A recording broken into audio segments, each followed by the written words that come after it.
जय हिंद साथियों, मैं पारस कुमार आप सभी का स्वागत करता हूं पारस फ्री एजुकेशन में। आज इस क्लास में हम मैथ्स पेडागोजी के मोस्ट इम्पोर्टेंट क्वेश्चन पढ़ेंगे जो कि एग्जाम में बार बार पूछे जाते हैं। इसलिए आप सभी से रिक्वेस्ट है इस वीडियो को आप सभी कंप्लीट अवश्य देखें। पहला प्रश्न है, निम्न में से कौन सा कथन सत्य है? बताना है चार में से कौन सा कथन सत्य होगा।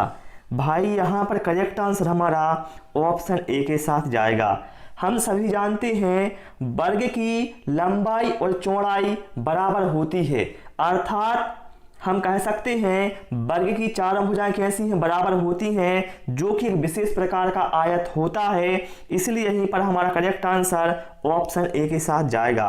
बात करें हम दूसरे विकल्पों की, प्रत्येक आयत वर्ग नहीं हो सकता, ठीक है, और कोई भी किरण बिना माप के रेखाखंड नहीं हो सकती, और ऋजु या सरल कोण का मान 90 अंश नहीं होता बल्कि 180 अंश होता है, अर्थात ये तीनों तो गलत हैं।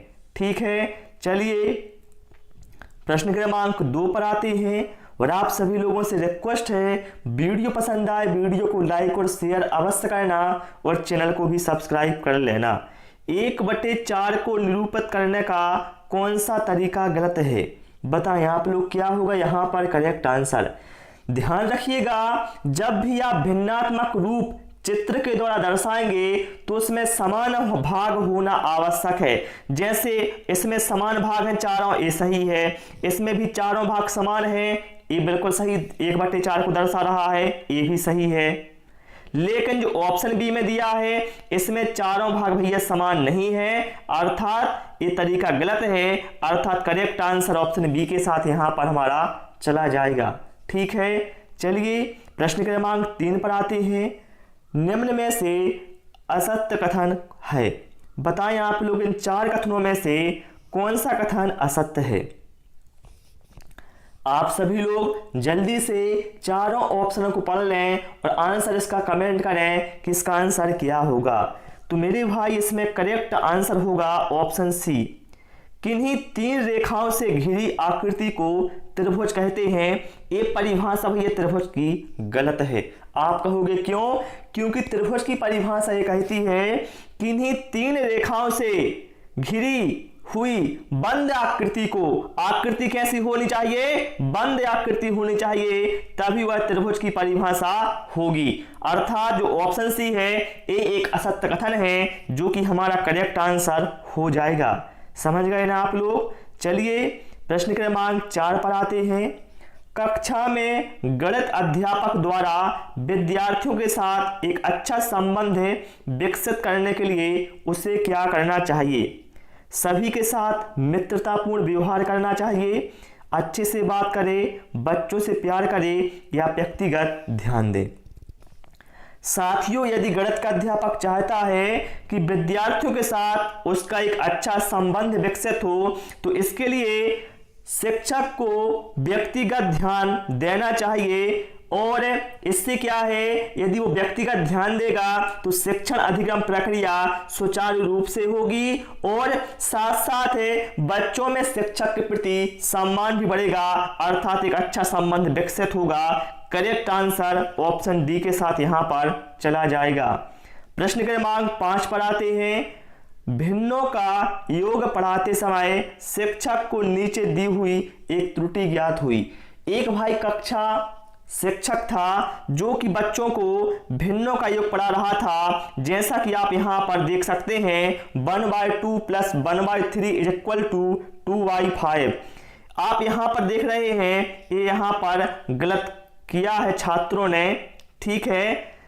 तो इसमें बताइए इस स्थिति में शिक्षक को क्या तरीका अपना चाहिए उपचारात्मक के रूप में? बताएंगे सभी लोग करेक्ट आंसर क्या होगा? तो भैया करेक्ट आंसर यहां पर ऑप्शन ए के साथ जाएगा। एलसीएम की अवधारणा को बच्चों को समझने में सहायता करनी चाहिए कि किस तरह से उन्हें एलसीएम लेना होगा। ठीक है, चलिए इसके बाद प्रश्न क्रमांक 6 पर आते हैं। सामान्यतः गणित सीखना कठिन है क्योंकि? बताएं आप लोग। सामान्यतः गणित सीखना कठिन क्यों होता है भाई? क्यों इसलिए होता है क्योंकि गणित की जो मौलिक संक्रियाएं हैं वो अमूर्त रूप में होती हैं भाई। अर्थात हम कह सकते हैं इसकी प्रकृति मूलतः अमूर्त होती है, इसलिए गणित सीखना कठिन होता है। ठीक है, चलिए इसके बाद प्रश्न क्रमांक 7 पर आते हैं। कक्षा में एक छात्र बोलने में कठिनाई महसूस करता है, स्वयं की अभिव्यक्ति के लिए आप उसे कैसे प्रोत्साहित करेंगे? भैया कोई बच्चा है जो बोलने में कठिनाई महसूस कर रहा है, तो बच्चा स्वयं की अभिव्यक्ति करने लगे तो आप उसे कैसे प्रोत्साहित करेंगे? बताएं आप लोग क्या होगा यहां पर करेक्ट आंसर। अब प्रश्न पर ध्यान दें, बच्चे को परेशानी बोलने में कठिनाई हो रही है तो आपको ऐसी गतिविधि वहां पर करनी होगी जिसमें बच्चे को स्वयं की अभिव्यक्ति अर्थात बोलने का अवसर दिया जाए। यही आपका आंसर बेस्ट होगा, अर्थात यहां पर करेक्ट आंसर ऑप्शन बी के साथ जाएगा।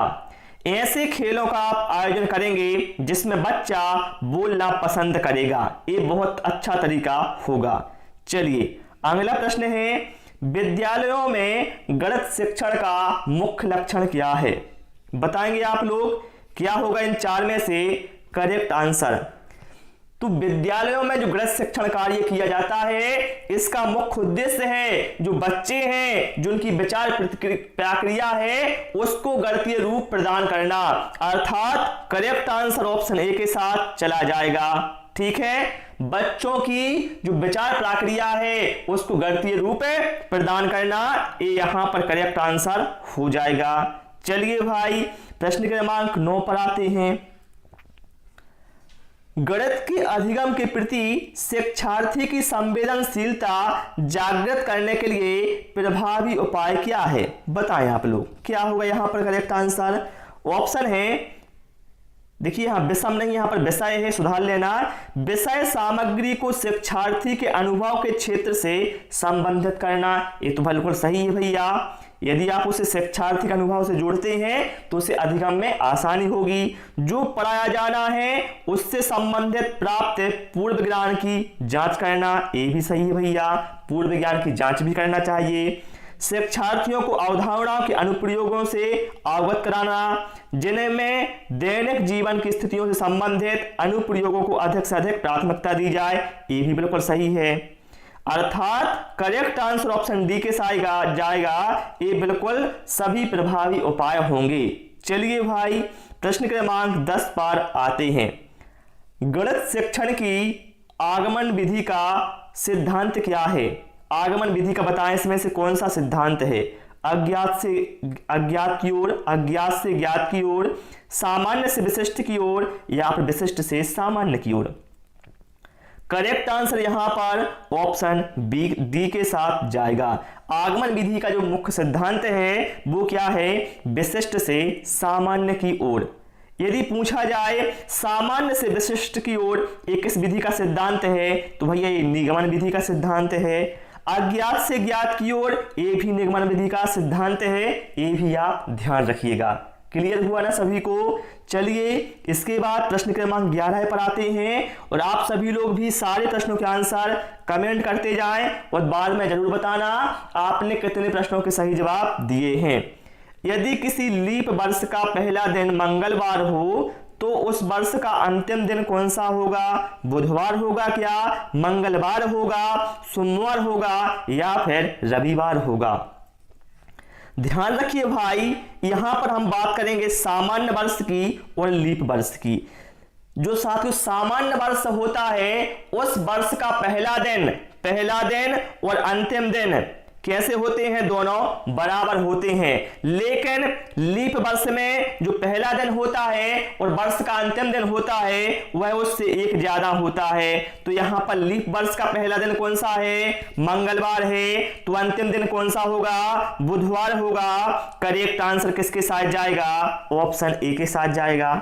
ये दोनों पॉइंट ध्यान रखना, सामान्य वर्ष में क्या होता है और लीप वर्ष में क्या होता है, क्योंकि यहां से एग्जाम में क्वेश्चन पूछ जाते हैं। ठीक है, अगला प्रश्न है, कक्षा में बच्चों के मूल्यांकन का मुख्य उद्देश्य क्या है? आप लोग जो शिक्षक हैं वो बच्चों का मूल्यांकन करते हैं। क्यों करते हैं? उसका मुख्य उद्देश्य होता क्या है?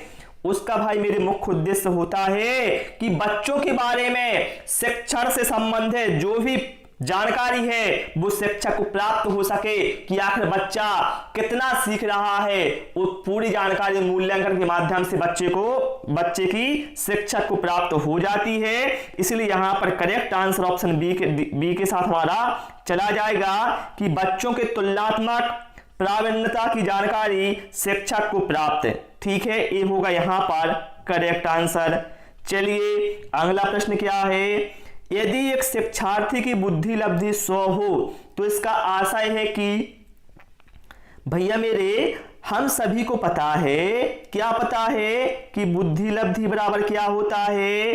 बताएंगे आप लोग क्या होता है? बुद्धि लब्धि बराबर होता है मानसिक आयु अपॉन में वास्तविक आयु इंटू 100। तो भैया जो 100 से बुद्धि लब्धि कितनी है? 100 है, तो 100 से 100 कैंसिल हो जाएगा, अर्थात मानसिक आयु बराबर वास्तविक आयु के हो जाएगी। अर्थात यहां पर करेक्ट आंसर ऑप्शन डी के साथ जाएगा। शिक्षार्थी की मानसिक आयु और वास्तविक आयु बराबर है। ठीक है, क्लियर हुआ ना? चलिए अगला है, कौन सा कार्य अध्यापक से संबंधित नहीं है?